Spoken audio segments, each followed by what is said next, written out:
ஏசாயா தீர்க்கதரிசன புத்தகம் 55வது அதிகாரம் 3வது வசனத்தை பார்க்கலாம். உங்கள் செவியை சாய்த்து என்னிடத்தில் வாருங்கள். ஆண்டவர் என்ன சொல்கிறாரு? உங்கள் செவினா என்னது? காது. உங்கள் காதை என்கிட்ட வச்சு என்ன பண்ணுங்க, கேட்டுட்டு நீங்கள் என்கிட்ட வாங்க. நான் என்ன சொல்கிறேனோ அந்த வார்த்தைகளை கேட்டுட்டு என்ன பண்ணுங்க, என்கிட்ட வாங்க. அப்பொழுது உங்கள் ஆத்துமா பிழைக்கும் சொல்கிறார். அப்போ அதுலேருந்து என்ன தெரியுது, ஆண்டவர் எதுக்காக இந்த வார்த்தையை சொல்கிறாரு? நம்ம செவி சாய்க்கிறதில்ல, ஆண்டவருடைய காரியத்துக்கு நம்ம என்ன பண்ணுறதில்ல, செவி சாய்க்கிறதில்ல, அவர் சொல்கிற வார்த்தைக்கு நம்ம கீழ்ப்படுறதில்ல, கேட்கறதில்ல. அதனால தான் ஆண்டவர் நம்மக்கிட்ட பேசுகிறாரு. என்ன சொல்கிறாரு? உங்கள் செவியை சாய்த்து என்னிடத்துல வாங்க அப்படின்னு சொல்கிறார். நான் சொல்கிற வார்த்தைகளை கேட்டுட்டு என்ன பண்ணுங்கள், என்கிட்ட வாங்க அப்படின்னு சொல்லிட்டு ஆண்டவர் சொல்கிறாரு. அப்படி நீங்கள் வரும்பொழுது உங்கள் ஆத்துமா பிழைக்கும். வாங்கன்னா என்னது? செவியை சாய்த்து கேட்கணும், அவருடைய வார்த்தையை சொல்கிறாரு. என்கிட்ட வாங்கன்னா என்ன பண்ணணும்? நம்ம ஆலயத்தில் நின்றுக்கிறாரு ஆண்டவர், அவர்கிட்ட போகணுமா நடந்து?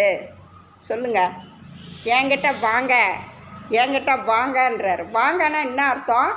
அவர் சமூகத்தில் போய் உக்காருங்க, ஜெபம் பண்ணுங்க. அது என்கிட்ட வாங்க அப்படின்னு சொல்லிட்டு ஆண்டவர் சொல்கிறாரு. எதுக்கு?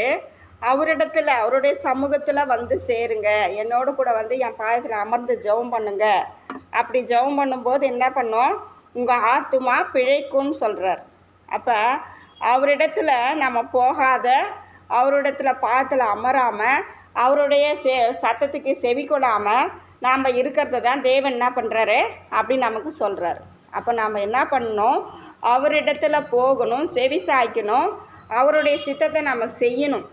அப்போ அப்படின்னு சொல்லி ஆண்டவர் என்ன பண்ணுறாரு, எதிர்பார்க்குறார். தாவீதுக்கு அருளின நிச்சயமான கிருபைகளை உங்களுக்கு நித்திய உடன்படிக்கையாக ஏற்படுத்துவேன். அப்போ நீங்கள் இப்படி கேட்கும்போது, என்னுடைய சத்தத்தை கேட்கும்போது, செவி கொடுத்து கேட்கும்போது, நான் என்ன சொல்கிறேன்னு கேட்கும்போது, தேவன் நம்மக்கிட்ட நேராக வந்து பேசுகிறாரா? எப்படி பேசுகிறாரு? கனவுல பேசுவார். சொப்பனத்தில் தூங்கும்போது நமக்கு கனவு வரும். இல்லை நம்ம ஜெபம் பண்ணும்பொழுது தரிசனம் நம்ம கண் முன்பதாக படமாக ஓடும். அப்படி இல்லைன்னா எப்படி நம்மக்கிட்ட பேசுவார்? வசனத்தின் மூலமாக ஒவ்வொரு நாளும் வசனத்தை எடுத்து படித்தாதான் ஆண்டவர் நம்மக்கிட்ட பேசுவார். வசனத்தை பைபிளை மூடி வச்சுருந்தா நம்மக்கிட்ட ஆண்டவர் என்ன பண்ண மாட்டார்? பேச மாட்டார். அப்போ அவர் பேசணும், உள்ளுணர்வில் பேசுவார். உணர்வில் என்ன பண்ணுவார்? மனசில் பேசுவார். ஏதாவது ஒரு காரியம் நடக்க போகுதுன்னா அது முன்கூட்டியே நமக்கு என்ன பண்ணுவார்? தேவன் சொல்லுவார். அப்போ எனக்கு நீங்கள் செவி சாய்க்கணும், என்கிட்ட வந்து சேரணும். சேரும்போது நான் என்ன பண்ணுவேன்? உங்கள் ஆத்துமாவை பிழைக்க பண்ணுவேன். என்கிட்ட வாங்க, நீங்கள் என்ன பண்ணுங்கள், கேளுங்கள், அப்பொழுது உங்கள் ஆத்மா பிழைக்கும். கேளுங்கள்னா அந்த இடத்துல ஜபம் வந்துடுது. என்கிட்ட வாங்க, வந்து கேளுங்க அப்படின்னா என்னது? ஆலயத்தில் ஆண்டவர் உக்காந்துருக்கிறாரு, அவர்கிட்ட போய் எனக்கு அதை கொடுங்க, இது கொடுங்கன்னு கேட்கணுன்னா எப்படி கேட்கணும்? நம்ம ஆண்டவர் உக்காந்துக்கிறாரு, நேராக போய் பேசணுமா? அப்படி இல்லை. நம்ம ஜபத்தின் மூலமாக ஆண்டவர்கிட்ட என்ன பண்ணோம்? கேட்கணும். என்னிடத்தில் என்ன பண்ணுங்க, கேளுங்க அப்படின்னு சொல்லிட்டு ஆண்டவர் என்ன பண்ணுறாரு? சொல்கிறார். கேட்கும்பொழுது தான் உங்கள் ஆத்மா பிழைக்கும். ஏன் ஆத்துமா பிழைக்குன்றாரு? நீ உயிர் பிழைப்ப, நீ நல்லா இருப்ப, நீ ஆசீர்வாதமாக இருப்ப அப்படிலாம் சொல்லாமல் ஆத்துமா பிழைக்குன்னு எதுக்காக ஆண்டவர் சொல்கிறாரு? ஆத்துமாவில் தான் நமக்கு பிரச்சனை. ஆத்துமானா எது? மனசு. எது? மனசு. மனசில் தானே பிசாசானவன் சோர்வடைய பண்ணுறான்.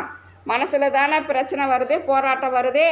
யாராவது ஒருத்தவங்க ஒரு பிரச்சனை வந்தால் எப்படின்றோம்? மனக்கவலை தான் வருது நமக்கு முதல்ல. இல்லை, வீட்டில் குடும்பத்துலேயோ எதுலேயோ ஒரு பிரச்சனை வந்தால் முதல்ல மனசை என்ன பண்ணுது? கவலைப்பட்டு போகுது. அப்போ அந்த ஆத்துமா பிழைக்கணும். அந்த ஆத்துமா நல்ல ஒரு பிழைக்கணும்னா, சாதாரணமாக ஒரு மனுஷன் பிழைக்கணும்னா அவனுக்கு என்ன தேவை? ஆகாரம் தேவை இல்லையா? ஆகாரம் தேவையா தேவையில்லையா? அது மாதிரி நம்மளுடைய ஆத்துமா பிழைக்கணும்னா நமக்கு என்ன தேவை? தேவன் கொடுக்குற வார்த்தையாகிய ஆகாரம் நமக்கு தேவை. அந்த ஆகாரம் நமக்குள்ளே போக போகத்தான் நம்மளுடைய ஆத்துமா என்ன பண்ணும்? பிழைக்கும். ஏதோ மனசில் கவலை, சோர்வு, பிரச்சனை, போராட்டம் இதையே சொல்லிக்கிட்டு நம்ம இருக்கும்பொழுது ஜெபிக்கிறது ஒரு பக்கம் இருக்குன்னா, தேவனுடைய வார்த்தையை தான் முதல்ல கேட்க சொல்கிறாங்க. செவியை சாய்த்து கேட்கணும், அப்புறம்தான் என்கிட்ட வந்து என்னை கேளுங்கன்னு சொல்கிறாங்க. முதல்ல செவி கொடுக்கணும். தேவனுடைய வார்த்தைக்கு செவி கொடுக்க தேவனுடைய வார்த்தையை வாசிக்க அவருடைய வார்த்தைகளை கேட்க நம்ம ஆத்துமாவுக்கு என்ன கிடைக்குமா? பிழைப்பு கிடைக்குமா? நம்ம ஆத்துமாவுக்கு என்ன கிடைக்கும்? பிழைப்பு. அப்போ நம்ம ஆத்துமா பிழைக்கணும், நம்ம ஆத்துமா சந்தோஷமாக இருக்கணும், நம்ம ஆத்துமா நல்லா வாழணும் அப்படின்னு சொன்னால் என்ன செய்யணும்? அவருடைய வார்த்தைக்கு செவி கொடுக்கணும் நம்ம முதல்ல. ரெண்டாவது, அவர்கிட்ட வந்து அவரிடத்துல நம்ம விண்ணப்பம் பண்ணணும், ஜெபிக்கணும். இந்த 2 காரியத்தையும் நம்ம செய்யும்போது தேவன் நம்மளை என்ன பண்ணுவார்? நம்மளுடைய ஆத்துமாவை பிழைக்க வைப்பார். எப்படி பிழைக்க வைப்பார்? எப்படிப்பட்ட ஆசீர்வாதத்தை நமக்கு கொடுப்பார்னா, தாவீதுக்கு அருளின ஆசீர்வாதத்தை நமக்கு கொடுப்பார். தாவீதுக்கு என்ன ஆசீர்வாதம் கொடுத்திருந்தார் ஆண்டவர் தெரியுமா உங்களுக்கு? தாவீதுக்கு என்ன ஆசீர்வாதம் கொடுத்தார் ஆண்டவர்? ஒரு சின்ன பையன், அவன் என்ன பண்ணிட்டு இருந்தான்? ஆடுகள் மேய்த்து கொண்டு தேவனுடைய நாமத்தை புகழ்ந்து பாடிக்கொண்டு இருந்தான். ஒரு காடு மேடு அங்கன்னு சுற்றி என்ன பண்ணான்? ஆடுகளை மேய்த்து கொண்டு இருந்தான். அவனை கொண்டு வந்து தேவன் என்ன பண்ணார்? ராஜாவாக மாற்றினார். ராஜாவாக மாற்றினாரா இல்லையா? அப்போ அவனுக்கு என்ன ஒரு ஆசீர்வாதத்தை தேவன் கொடுத்தா? என்னது?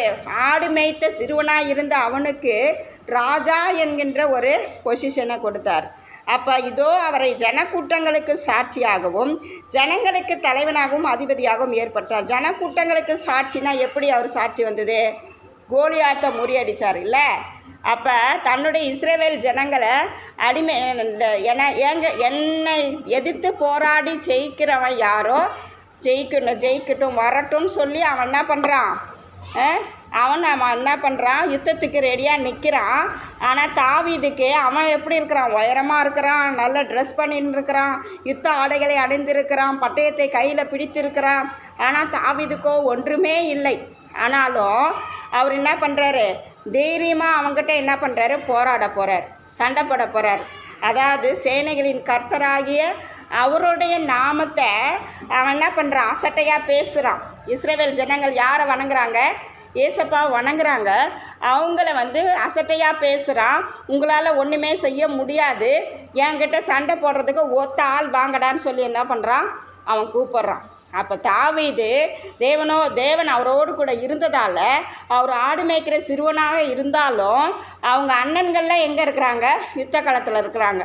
அவங்களை பார்த்து விசாரிக்கிறதுக்காக வந்த அவனை அவர் என்ன பண்ணுறார்? தேவன் எடுத்து பயன்படுத்துகிறார். அப்போ நான் வந்ததற்கு ஒரு முகாந்திரம் இல்லையா அப்படின்னு சொல்லி அவன் என்ன பண்ணுறான்? கேட்குறான். அப்போ அவ்வளோ பெரிய கோலியாத்தை முறியடித்து இஸ்ரவேல் ஜனங்களுக்கு விடுதலையாக வாங்கித்தரான். அதுதான் ஒரு ஜனக்கூட்டங்களுக்கு என்னது? சாட்சியாக ஆண்டவர் வச்சுருக்கிறார். அவ்வளோ ஜனமும் சுற்றி நின்று வேடிக்கை பார்க்குது. அவன் என்ன பண்ணுறான்? கோலியாத்தை முறியடிக்கிறான். எப்படி? வெறியும் உண்டிக்கோல் கவனால் வச்சு என்ன பண்ணுறான்? ஒரே ஒரு கூழாங்கல்ல எறிகிறான். அவன் நெத்தி பொட்டில் விழுந்து அவன் என்ன பண்ணுறான்? அப்படி பேசினா அவனை கீழே சாய்ச்சிடுறான். ஒரே ஒரு கூழாங்கல் என்ன பண்ணுது? நெத்தி பொட்டில் பட்ட உடனே கீழே விழுந்துடுறான். அவ்வளோ பெரிய உருவம். அப்போ அவனே எடுத்து அவன் மேலேயே போய் உக்காந்து தாவீது அவனுடைய பட்டத்தை எடுத்து என்ன பண்ணுறான்? அவனை வெட்டி வீழ்த்துறான். அப்போ சின்ன தாவீது இந்த ஜனக்கூட்டங்களுக்கு ஒரு சாட்சியாக ஆண்டவர் நிறுத்துறார். எல்லா ஜனமும் வேடி பார்க்குது. இவ்வளோ ஒரு சின்ன மனுஷன் இப்படி ஒரு காரியத்தை செஞ்சான்னு சொல்லி எல்லாருமே என்ன பண்ணுறாங்க? ஆச்சரியமாக பார்க்குறாங்க. அப்படிப்பட்ட ஒரு கிருபையை தாளந்து தான் தேவன் நமக்கு கொடுக்குறேன்னு சொல்கிறாரு. அது மட்டும் இல்லை, ஜனங்களுக்கு தலைவராக வச்சுட்டாராம். எப்படி வச்சுட்டாரு? தலைவராக. அப்போ அவர் என்ன பண்ணிட்டான்? சவுல் ஒன்றும் செய்ய முடியல, ராஜாவாக இருந்தோம்.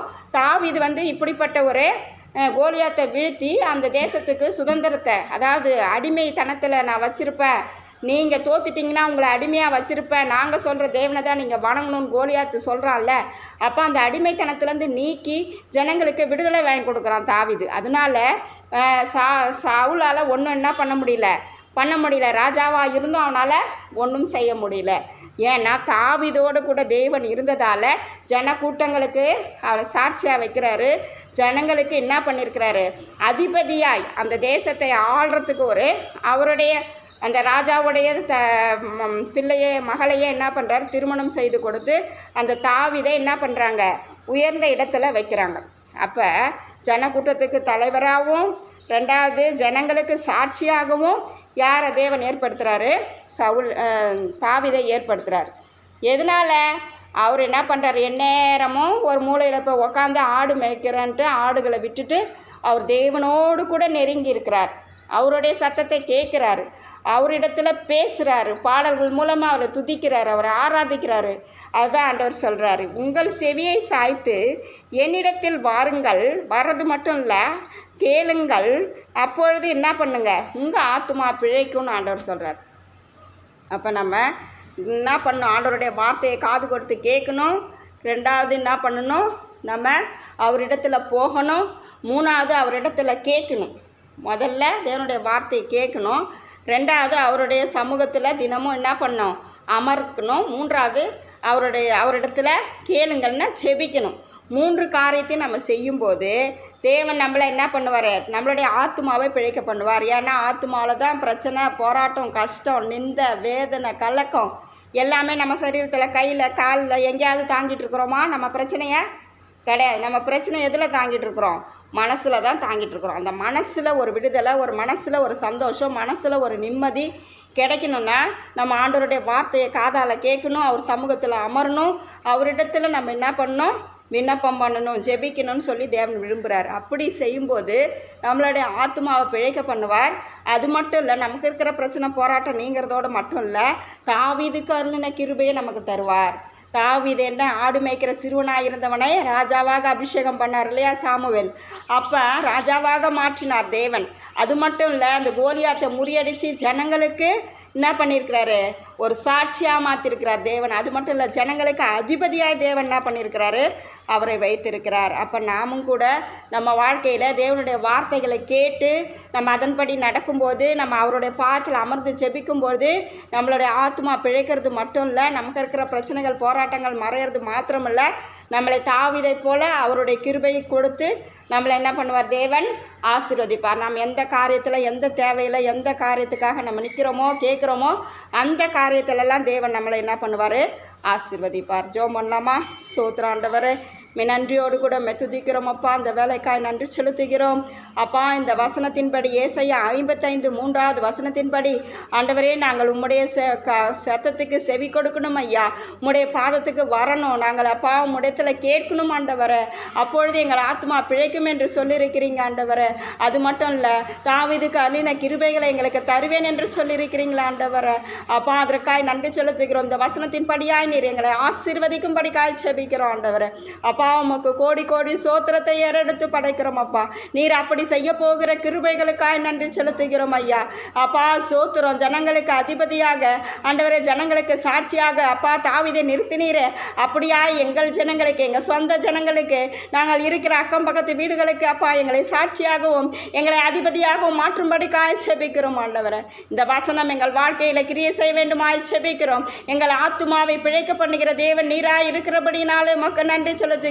உடைய சேவை அப்பா வார்த்தைகளை கேட்டு அப்பா உடைய பாதத்தில் அமர்ந்து நாங்கள் செபிக்கிறவர்களாய் நீர் எங்களை மாற்றும்படிக்காய் செபிக்கிறோம் ஆண்டவரை. அப்படி செய்ய போகிற கிருபைகளுக்காய் உமக்கு நன்றி செலுத்துகிறோம். இயேசுவின் மூலம் ஜெபம் கேள் நல்ல பிதாவே, ஆமென். இம்மட்டுமாய் வேத வசனத்தை தியானிக்க தேவன் கொடுத்த சிலாக்கியத்திற்காய் நன்றி செலுத்துவோம்.